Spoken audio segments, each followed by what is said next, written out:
Ready start. बाजार से एक पैकेट मशरूम लाया तो पत्नी ने तारीफ करते हुए कहा, क्या बढ़िया मशरूम है। मशरूम सचमुच बहुत अच्छा था। ताज़ा, साफ सुथरा, दाग रहित। कुछ देर वह पैकेट खाने की मेज पर रखा रहा।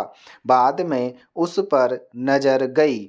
नीले रंग का घटिया किस्म के प्लास्टिक का आयताकार पैक और ऊपर पतला पॉलीथीन लपेटा हुआ। मन में सवाल आया कि क्या यह मशरूम कागज या अन्य पर्यावरण मित्र पैकिंग में नहीं हो सकता था। सेहत के लिए अच्छा माना जाने वाला मशरूम सेहत के लिए हानिकारक माने जाने वाले प्लास्टिक और पॉलीथीन पैकिंग में। सरकार प्लास्टिक का प्रयोग बंद करने के लिए सख्त कानून बनाती है, उसे सख्ती से लागू करने का दावा करती है, लेकिन खरा सच यह है कि सही तरीके से बात बननी शुरू नहीं होती।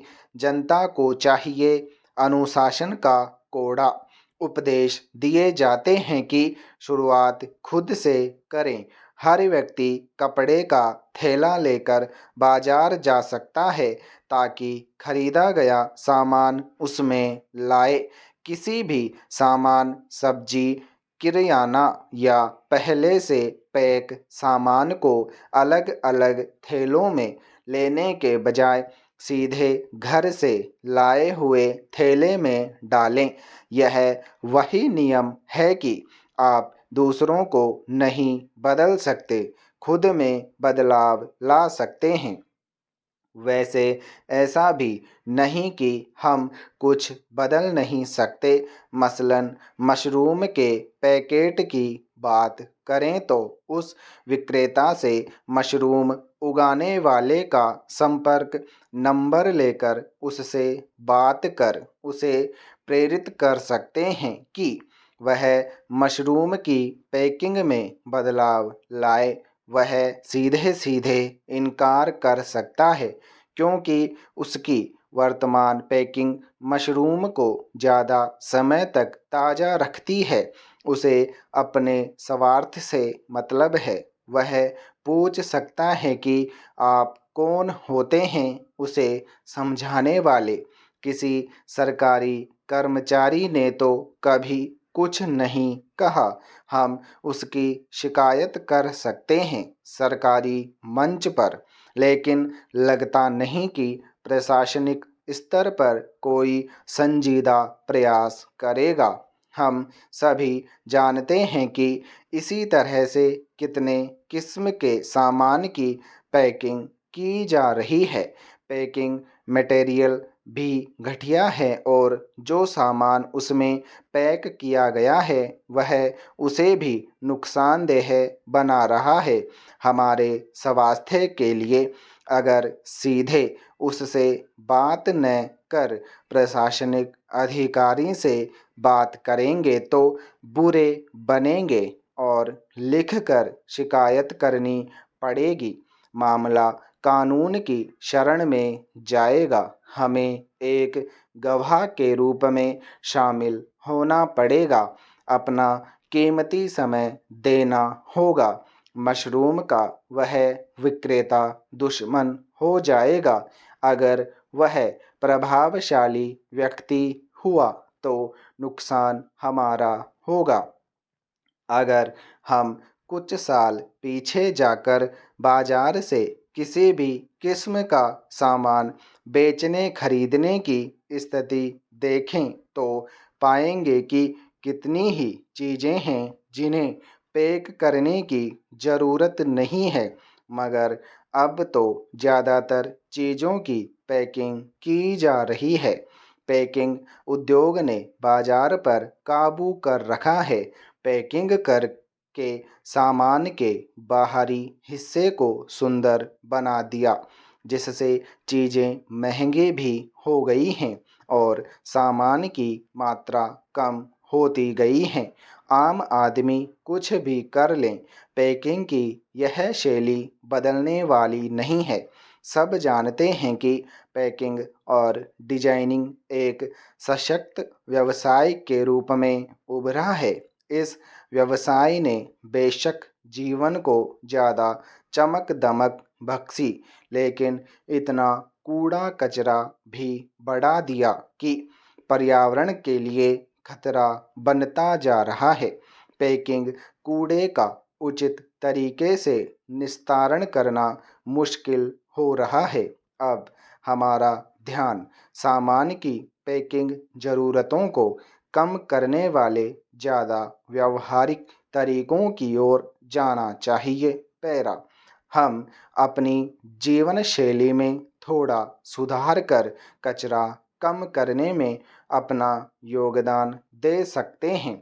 हमें यह बिल्कुल नहीं सोचना होगा कि कोई और तो योगदान नहीं दे रहा है, इसलिए हम भी किसी भी किस्म का योगदान क्यों दें। सरकार कानून बना देती है और आमजन उसका सख्ती से लागू होने का इंतज़ार करते रहते हैं। एक अनुमान के मुताबिक अगर एक व्यक्ति घर से कपड़े का अपना थैला लेकर सामान लेने बाजार जाए, किसी भी दुकानदार से किसी भी किस्म का अतिरिक्त थैला न ले, तो वह एक साल में कई हजार अतिरिक्त थैले न प्रयोग कर अपना योगदान दे सकता है। ऐसी बहुत सी चीज़ें हैं जिन्हें वह बिना किसी थैले या लिफाफे के हाथ में पकड़कर घर तक ला सकता है, क्योंकि वह चीज़ पहले ही पैक्ड है। इसमें कोई शर्म की बात नहीं है। हम सामान खरीद कर लाए हैं, चुरा कर नहीं। हमें यह गर्व महसूस करना चाहिए कि हमने बिना किसी के आग्रह के पैकिंग का कचरा न बढ़ाने में सहयोग किया। हमारा यह सहयोग एक तरह से राष्ट्र प्रेम ही है, जिसमें पूरी शुद्धता है, कोई विज्ञापन नहीं। पैरा, रेलवे एनटीपीसी परीक्षा के परिणाम की समीक्षा की मांग कर रहे छात्रों के साथ जिस प्रकार का व्यवहार हुआ, उसे कतई उचित नहीं कहा जा सकता। रेलवे बोर्ड की परीक्षा शुरू से ही सवालों के घेरे में रही है। एक तो विज्ञापन निकलने के 3 साल बाद परीक्षा आयोजित हुई, वह भी ताली थाली बजाकर आंदोलन करने के बाद। उसके बाद रिजल्ट में अनियमितताएं ऐसी कि छात्रों को अपनी पढ़ाई छोड़कर धरने पर बैठने पर मजबूर होना पड़ा, जो कहीं न कहीं व्यवस्था की कमी को दर्शाता है।